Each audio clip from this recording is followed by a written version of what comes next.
video, we're going to introduce one of the most important topics you will cover in business studies: business ownership structures. We will look at exactly what this means, the various options available to the entrepreneur, what limited and unlimited liability even means, and the implications of this decision on a business owner. Businesses are not only different sizes and operate in different industries, but they also have different ownership structures. Some businesses are owned by just one person, some are owned by a small group of people, and some are owned by large numbers of shareholders, which might go into the hundreds of thousands. When we talk about a business's ownership structure, this will determine many of the legal responsibilities of the business, including the paperwork that the owners need to complete when setting it up. This decision will impact the level of taxes the business has to pay, how profits from the business are shared out, and the owner's personal responsibilities, or we would say liability, if the business makes a loss or goes bankrupt, meaning the business loses everything. In future videos, we will examine each of these important structures individually and analyse both the advantages and disadvantages of each. In this introductory video, we will briefly look at each type and specifically focus on the liability involved in each one. This will make more sense as we go along. Legal forms and ownership structures of businesses are different from country to country. In the United Kingdom, the majority of businesses, but not all of them, are sole traders, limited companies, or business partnerships. So what does any of this even mean? What is a sole trader? What is a limited company? To all the teachers out there, show all of these videos without any ads and gain access to our growing library of over 500 teaching worksheets. Why not visit BizzWizard.co.uk to find out more?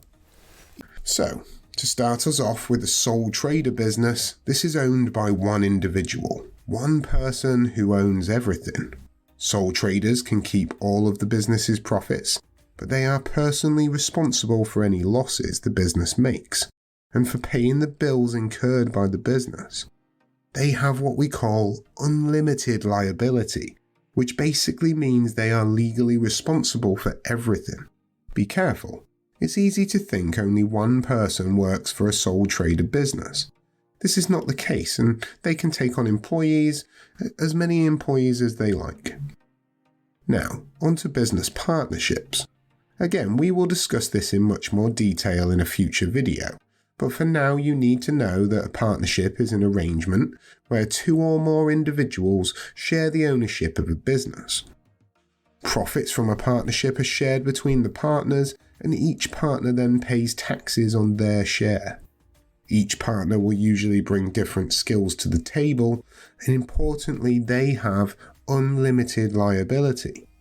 Just like a sole trader, if the business goes into debt, these partners could be forced to sell their personal possessions to cover this. Keep in mind, there are some limited partnerships where partners are not personally liable if the business incurs any losses or debts, but it is unlikely that this would come up in a case study. Finally, you could form a limited company. A limited company is like a legal person. Of course, I'm not saying a company is a person in the same sense that we commonly understand it, but in the eyes of the law, a limited company has the same legal standing as a person. We'll dive into this concept a little more very soon. A limited company's finances are separate from the finances of its owners. Any profit made belongs to the company. The company can then share its profits, most commonly amongst all of the owners, or we would say all of the shareholders, the people who have purchased a share in the business. They hold this share, it belongs to them, so we refer to them as shareholders. A limited company will also have directors. Directors may be share owners, but they don't have to be, and it's their responsibility to manage the daily operations and the direction of the company. So, with a limited company, shareholders' responsibilities for the financial liabilities, the things such as losses or debts that are owed by the business, are limited to only the value of the shares that they have bought.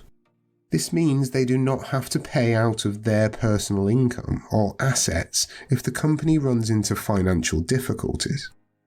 There are two main types of limited company: private limited companies and public limited companies. We will examine each in more detail in future videos. The shares of public limited companies, also known as PLCs, are traded on the stock market, where anybody, the general public, can buy shares in the company. This is why it's actually called a public limited company. Bring this video and over 100 more to life with fun, interactive games, quizzes and case studies. Why not try the first 25 completely free by visiting BizzWizard.co.uk. So now that we have introduced these ownership structures, in this video we are going to look at two businesses in very similar situations, one incorporated business with limited liability and one unincorporated business with unlimited liability. Firstly, this is Harold Granger, and he is the director of Granger's Construction Ltd. Grangers are a long-standing and respected construction firm. They are very proud of their reputation as one of the finest full-service construction contractors operating in Liverpool today. They offer building, renovation work and maintenance all throughout the area. Grangers are a private limited company, and this means, among other things, that they have limited liability. To have limited liability, you must set up your business as a company with the Registrar of Companies. Here in the UK, this is known as Companies House. By registering, you are now an incorporated business that in the eyes of the law is its own entity. In this example, Harold Granger has set up a private limited company and he himself is now separate to Granger's Construction. They are like different people. Limited liability means that Harold and any other shareholders of Granger's Construction are not legally responsible for any debts incurred by the business. They can only be held accountable for debts to the value of the money that they have invested. To understand limited liability, you should try to imagine a magical wall between the business and the owners that protects the owner from any debts incurred by the business. This means if Harold Granger invested £20,000 into Granger's Construction and the business eventually left themselves £100,000 in debt, only the assets of the business, the things owned by Granger's Construction, could be taken as payment for these debts. Things like equipment, stock and machinery.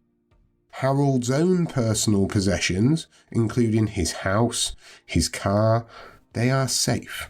They belong to him and not to the business. Harold only loses the original £20,000 that he has already invested in the business.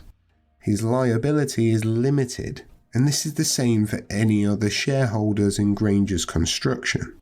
Do not think that this means that they will take £20,000 off Harold.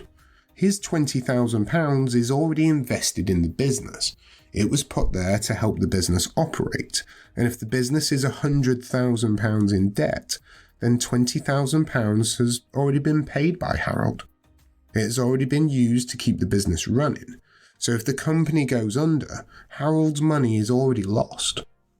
So, to understand the difference between limited liability, which Harold has, and unlimited liability, we will now look at a business in a very similar position to Granger's Construction.